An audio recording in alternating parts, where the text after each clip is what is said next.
Good morning and a very very happy morning. एक बार फिर चलते हैं एक खूबसूरत सी जर्नी के लिए। बुक है the power of now, writer है एकार्ट टोले। हम पेज 151 पे छोड़ा था और वहीं से आगे लेके चलते हैं। जहाँ हमने छोड़ा था वहाँ पे एकार्ट ने हमें ये बताया था कि जब भी डिमांड और एक्सपेक्टेशंस के बीच का क्लैश ख़त्म हो जाता है, उस समय जो आपके लिए व्हाट इज़ और व्हाट सो इम्पॉर्टेंट हो जाता है। मीन्स सब कुछ प्रॉब्लम्स होते हुए भी आपको बुरा नहीं लगता है। सो उन्होंने एग्जैक्ट शब्दों में बोलूँ तो ये this refers not only to conflict with other people but more fundamentally to conflict within you which ceases when there is no longer any clash between the demands and expectations of your mind and what is. So कोई भी demand और expectation उसके बीच में जब clash नहीं होता है तो आप प्रेजेंट होते हैं व्हाट इज़। सो उसको आगे लेते हुए राइटर कह रहे हैं कि जब तक आप ज़िंदगी में फ़िज़िकल डायमेंशन में रहेंगे और ह्यूमन साइकोलॉजी के साथ में रहेंगे तो फिज़िकल पेन तो तब भी पॉसिबल है। मीन्स इस क्लैश के ख़त्म होने के बाद भी पॉसिबल है। आप इसे कंफ्यूज ना करें सफरिंग और एक मेंटल इमोशनल पेन के साथ। जितनी भी सफरिंग है चाहे वो किसी भी प्रकार की हो, मेंटल, इमोशनल, फिजिकल, ये सारी ईगो क्रिएटेड है। और जो ईगो क्रिएटेड है वो क्यों है? क्योंकि उसमें रेजिस्टेंस है। जब तक आप इस रेजिस्टेंस के, ईगो क्रिएटेड रेजिस्टेंस के डायमेंशन में रहेंगे तब तक आप एक साइक्लिकल नेचर, एक घूमता हुआ, मीन जैसे साइकिल होता है ना, गर्मी आई, सर्दी आई, बरसात आया, फिर रिपीट हो रहा है, फिर रिपीट हो रहा है, एक पैटर्न, इस प्रकार के नेचर में रहेंगे। और to the law of impermanence of all thing but you no longer perceive this as bad, it just is. क्योंकि आपके लिए अब ये क्लैश नहीं है, रेजिस्टेंस नहीं है वहाँ पर जो माइंड की डिमांड और एक्सपेक्टेशन के बीच में, तो आप अंडरस्टैंड करते हैं कि ज़िंदगी में चीज़ें जो हैं ये परमानेंट नहीं होती हैं। अब आपके सफरिंग है लेकिन आपको ये चीज़ें बुरी नहीं लगती हैं, आप चीज़ों को जैसी है वैसे ले पाते हैं। सो अलाउइंग, जैसे ही हम इजनेस ऑफ ऑल थिंग्स को अलाउ करते हैं ना, वैसे ही हम एक डीपर डायमेंशन के अंदर चले जाते हैं, एक बहुत ही गहराई के अंदर चले जाते हैं, जिसके अंदर, इस गहराई के अंदर, अंडरनीथ दिस, जो जितनी भी पोलैरिटीज़ हैं, जितनी भी ऑपोजिट चीज़ें, अच्छी बुरी, ये वो, ये अपने आप को रिवील करती है, अपने आप को दिखा देती हैं। और ये आपकी अपनी जो अबाइडिंग प्रेजेंस है, आपकी जो स्थायी प्रेजेंस है, जो आपकी अनचेंजिंग डीप स्टिलनेस है, शांति जो आपको मिलने लग जाती है, जो आपको स्थिरता मिलती है, ये आपको देती है बिना किसी कारण के खुशी, अनकॉज्ड जॉय। ये खुशी अपने आप में है, ये बियॉन्ड किसी चीज़ के बुरे होने में, बियॉन्ड किसी चीज़ के अच्छे होने से है। ये खुशी है जॉय ऑफ बीइंग, सिर्फ अपने होने से, अ पीस ऑफ गॉड। ये एक भगवान प्रभुत्व का हिस्सा है, ऐसी खुशी होना। At the level of form क्या है, आकार के लेवल पे क्या है?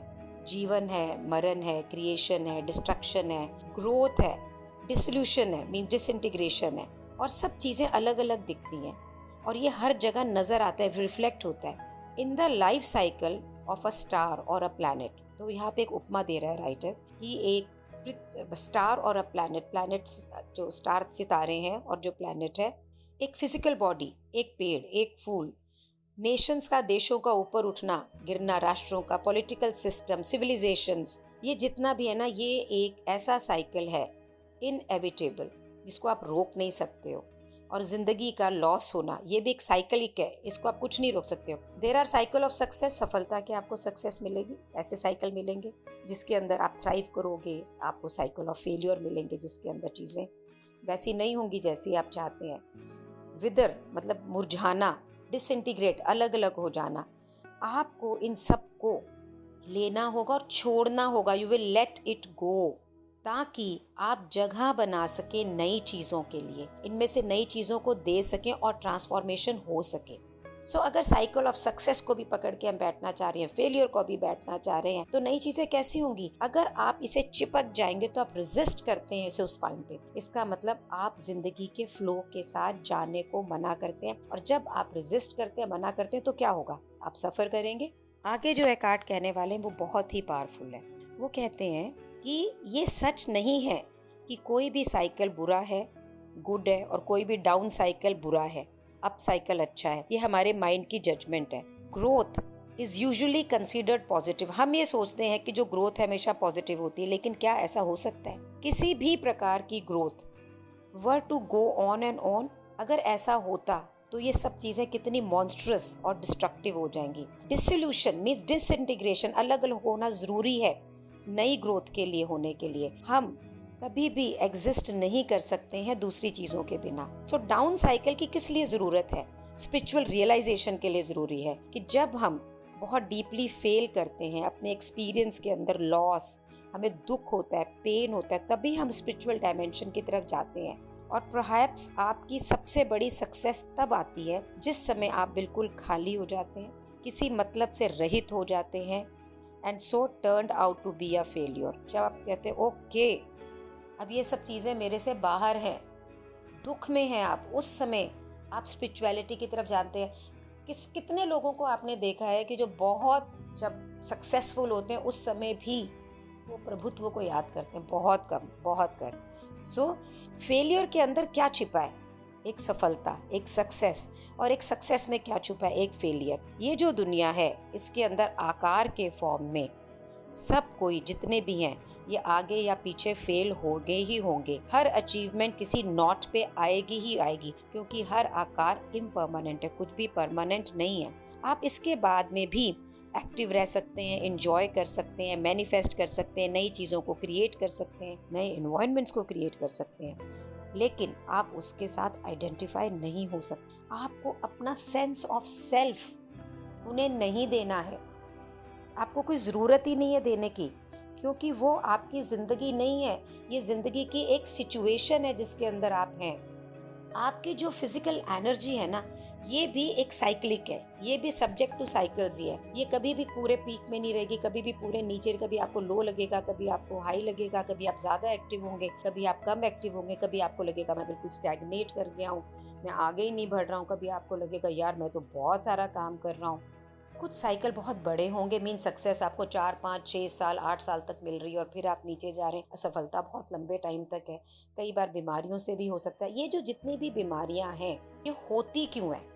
ये होती हैं जब हम किसी भी साइकिल ऑफ लो एनर्जी को रेजिस्ट करते हैं और उससे लड़ते हैं। और लो एनर्जी का साइकिल है रीजेनरेशन के लिए ज़रूरी। जब ये लो एनर्जी में हम जाते हैं, जब हमारे को ऐसे लगता है कि चीज़ें आपके हिसाब से नहीं चल रही हैं, उस समय एक टेंडेंसी है कि हम अपनी सेंस ऑफ सेल्फ वर्थ होने लगते हैं। आइडेंटिटी है जो हमारी एक्सटर्नल फैक्टर्स पे है कि मेरी अचीवमेंट खत्म हो गई, ये मायावी चीज़ों से जिससे हम अपनी माइंड से आइडेंटिफाइड हैं, इसके होने से हम लो साइकिल के अंदर फाइट करते हैं, अगेंस्ट हो जाते हैं, उसको रेजिस्ट करते हैं, और यहाँ से बीमारियाँ शुरू होती हैं। This makes it hard or impossible for you to accept the low cycles and allow them to be. ये रेजिस्टेंस आपको इस लो साइकिल को होने नहीं देती। तो उस समय क्या होता है कि इंटेलिजेंस ऑफ ऑर्गेनिज्म में take over as a self protective measure. तो जो ये हमारी बॉडी है ना, क्योंकि हम उसे इतनी रेजिस्ट कर रहे होते हैं, तो ये अपने आप को एक सेल्फ प्रोटेक्टिव मेजर लेती है और हम बीमार हो जाते हैं। ताकि हम रुकें, वो फोर्सिबली हमें रोकती है ताकि हम आगे काम ना करें और रीजेनरेट हो। ये जो साइक्लिकल नेचर है पूरे ब्रह्मांड का, ये लिंक्ड है impermanence of all things and situation की। बुद्धा ने इस चीज़ को बहुत ही खूबसूरती से एक्सप्लेन किया। बुद्धा की हर टीचिंग का ये एक सेंट्रल पार्ट कि हर चीज़ इम्परमानेंट है और जो भी है वो बदलेगा और वो आपको बाद में संतुष्टि नहीं देगा। जीसस की भी सारी टीचिंग्स इसी पे बेस्ड थी। जब तक कि आपका माइंड इस कंडीशन को गुड, किसी भी relationship, possession, social role, place, physical body, mind उसके साथ अटैच करता है, उसको बोलता है ठीक है, बहुत बढ़िया है, आप बड़े खुश रहते हैं, आपका फीलिंग बड़ी अच्छी होती है और आप समझते हैं कि मैं ये ही हूँ, ये सफलता मैं ही हूँ, ये खुशी मैं ही हूँ। पर कुछ भी लास्ट नहीं करता है इस डायमेंशन में, जहाँ पे हर चीज़ को राइटर कहते हैं कि जहाँ पे मौत और रस्ट कंज्यूम कर ही लेती है, या तो ये ख़त्म हो जाएगा या ये चेंज हो जाएगा, and it may go on to a polarity shift, means अपना ऑपोजिट हो जाएगा। Same conditions that were good yesterday last year will become bad today. Same condition which made you very happy is making you unhappy today. The prosperity today will become an empty consumerism of tomorrow. आज की एक अच्छी शादी, honeymoon, कल का एक divorce बन सकता है, और या अनहैप्पी को एग्जिस्टेंस बन सकती है, और the condition disappears. So it's absence makes you unhappy. जिस कंडीशंस के हमते आपने कुछ पाया, कंडीशन ही बदल गई। हमारा माइंड इस सिचुएशन को एक्सेप्ट नहीं करता है, इस डिसअपियरिंग कंडीशन को एक्सेप्ट नहीं करता, ये जाती हुई कंडीशन को एक्सेप्ट नहीं करता, रेजिस्ट करता है इस चेंज को। उसको ऐसा लगता है जैसे कि शरीर के किसी हिस्से को अलग कर दिया। सो एकार्ट कहते हैं बहुत से लोग ऐसे हैं कि जिन्होंने बहुत पैसा कमाया और उसको बिल्कुल ख़त्म कर दिया, एंड दे कमिटेड सुसाइड। वो एक ऐसी एक्ट्रेस के बारे में भी बताते हैं कि जब वो बूढ़ी हुई, उसकी खूबसूरती ख़त्म हुई तो वो वैरागी हो गई। वो इतनी ज़्यादा अनहैप्पी थी, उसने अपनी कंडीशंस के साथ इतना, अपनी एक्सटर्नल अपीयरेंस के साथ इतना अटैचमेंट उसके साथ किया हुआ था। तो पहले तो वो जो कंडीशन जिसने उसको बहुत खुशी दी कि वो बहुत सुंदर थी, और वही कंडीशन अपना होना ही उसके लिए अनहैप्पी भी हो गया। इसी तरह से हम चीज़ों के साथ अटैच होकर उससे अपनी हैप्पीनेस रिलेट करते हैं। सो जब वो ख़त्म होती हैं तो हमारा जॉय, हैप्पीनेस सब ख़त्म हो जाता है। अगर हम या वो एक्ट्रेस या वो इंसान जिसके पास अब पैसा नहीं है, वो हमारे फॉर्म से नहीं, फॉर्मलेस, आकार रहित, टाइमलेस लाइफ विद इन, जो हमारा हमेशा एटर्नल जिंदगी है हमारे अंदर, उससे अटैच हो और वो देखे, अलाउ करे कि एक्सटर्नल फॉर्म फेड हो रही है, ख़त्म हो रही है, और अंदर सिरेनिटी और पीस है, क्या बात। जो एक्सटर्नल फॉर्म है वो और ट्रांसपेरेंट होती चली जाएगी, इंक्रीजिंगली एल्यूमिनेशन आएगी उसके अंदर से, अगर हम अपनी इंटरनली कनेक्टेड रहेंगे। तो उसकी, तो क्या अगर वो अपनी फॉर्मलेस से, टाइमलेस नेचर से कनेक्टेड होती, तो क्या उसकी ब्यूटी कभी फेड होती? सिर्फ फिजिकल ब्यूटी से क्या होता है? कुछ नहीं होता। Spiritual beauty is there for always, it stays there.